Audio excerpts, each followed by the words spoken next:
December 1872. Mary Celeste slipped from New York Harbor, her timbers whispering in the fog. To the crew routine, to history a storm of questions. Captain Benjamin Briggs stood steady, his wife and young daughter beside him, bound for Genoa, unaware that fate had already changed their charts. Her name carved deep in weathered oak. Dei Celeste would soon travel farther than any sail carried by fear and rumor. Canvas bellied with wind. Rigging groaned like old bones. The Atlantic opened its iron-gray throat and swallowed them whole. New York dwindled to vapor behind them. Ahead, miles of cold water, a corridor where compasses forget and stories begin. Below deck, a neat logbook, hot-bred calm voices. Order held like a candle cupped against a gathering wind. Then the compass faltered, its needle quivering as if hearing something the men could not. A child's toy swayed in a hammock, tapping time against the wood, counting down to a mystery no one ordered. On fresh charts, a straight line to Genoa. On the sea lines rarely stay straight for long. The barometer slipped a notch. Far-off clouds stacked like dark books. Someone wrote the time. No one wrote the warning. Men reefed sail and set their jaws. Spray stung. The hull answered every wave like a stubborn prayer. From the hold, a sweet chemical breath, faint, insistent. Barrels sweated. No flame dared come near. Dusk bled purple. Lightning stitched the horizon. The masts became needles in the hand of an unseen seamstress. A single thud below decks. Lantern lights stuttered. The ship seemed to hold its breath, and so did the men. Something passed beneath, heavy as a thought you won't admit. The water closed over it like a kept secret. In the galley, knives aligned cups, clean bread unbroken. Order so perfect it felt wrong. A bung hissed. A wisp of white vapor curled and vanished like a warning that changed its mind. Night threw a cloak across the deck. The bell tolled once, then again answered only by fog. Ink scratched the page. November 24th, 1872. Latitude, longitude, certainty for now. A child's laugh floated thin as thread, then snapped. A door breathed open and shut by no hand at all. Dawn came glassy and cold. A gull watched, then fled, as if it recognized a ghost by scent. At the pump, fibrous clots surfaced, mysterious as weeds from a drowned garden. Under a pale sun, the sextant found its angles.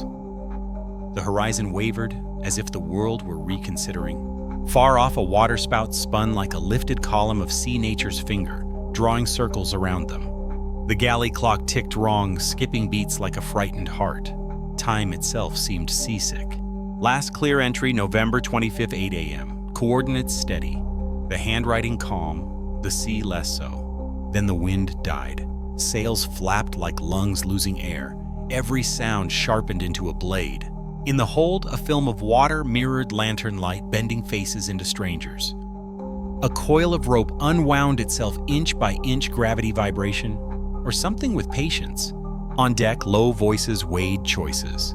Lifeboat gear stood ready, as if it had heard the argument first. Sometime after midnight, a boom rolled across the water, distant, deliberate, like a knock you shouldn't answer.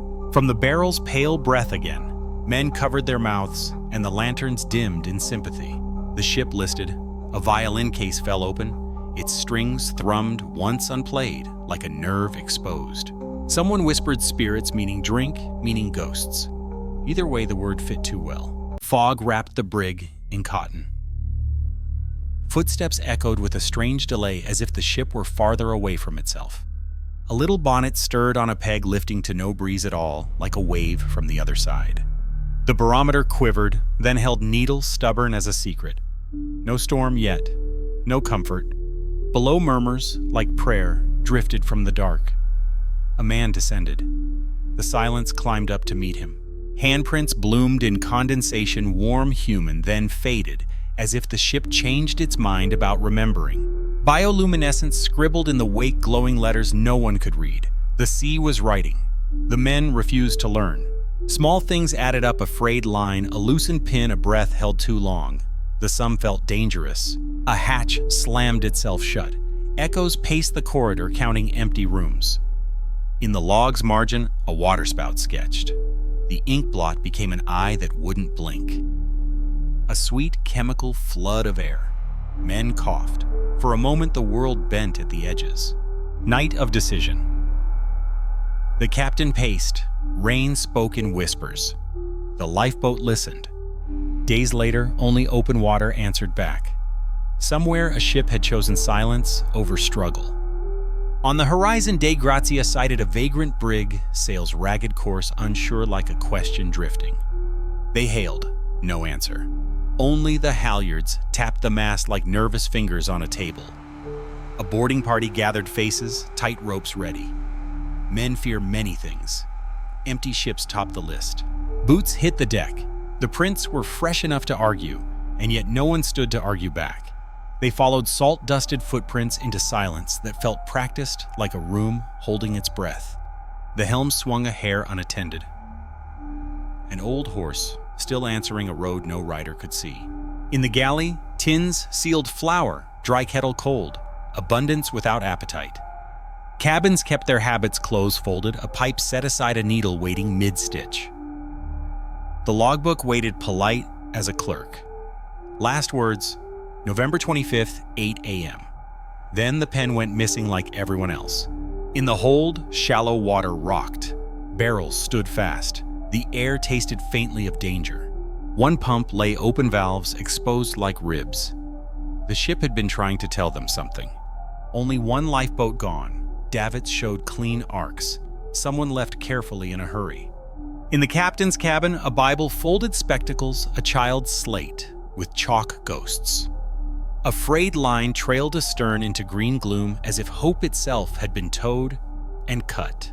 Later in Gibraltar, men told what they'd seen. The truth sounded clear. The meaning did not.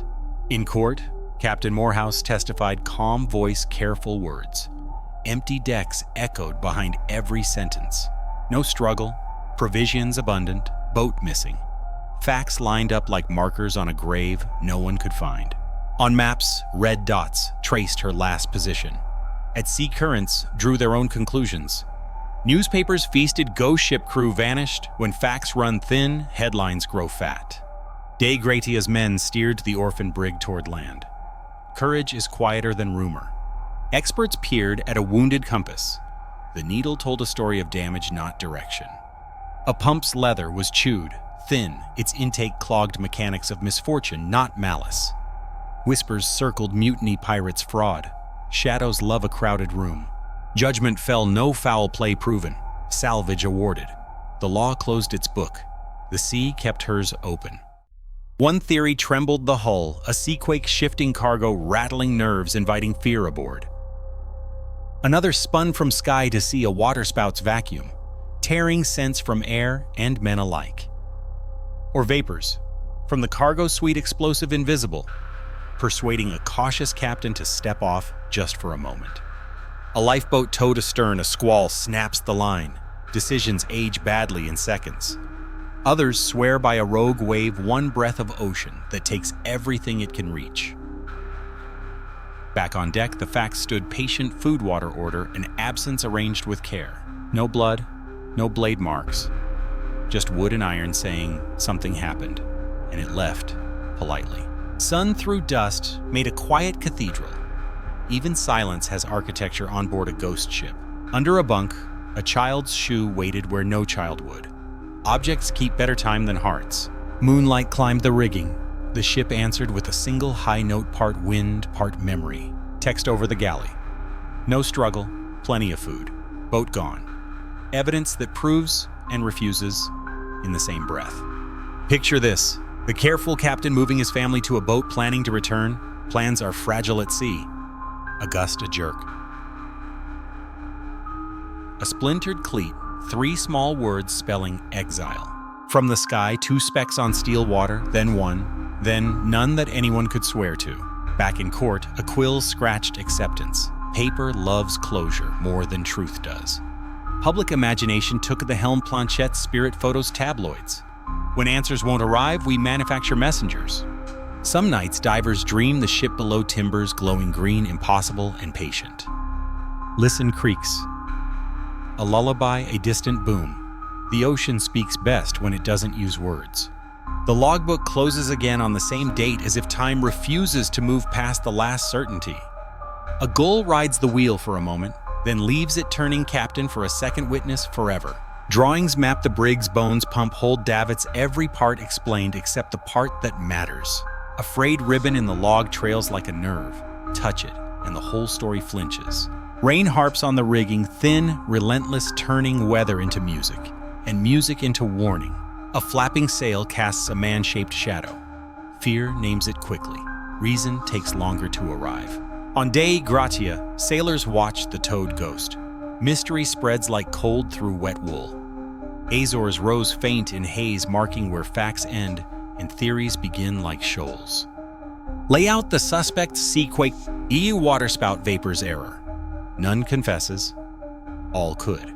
Walk through the empty rooms once more. Absence is loud here. It knocks from every wall. Title on open water found adrift, December 4, 1872. The sea signs her name with a moving hand. An unseen breeze turns the final page. The candle dies. The mystery does not.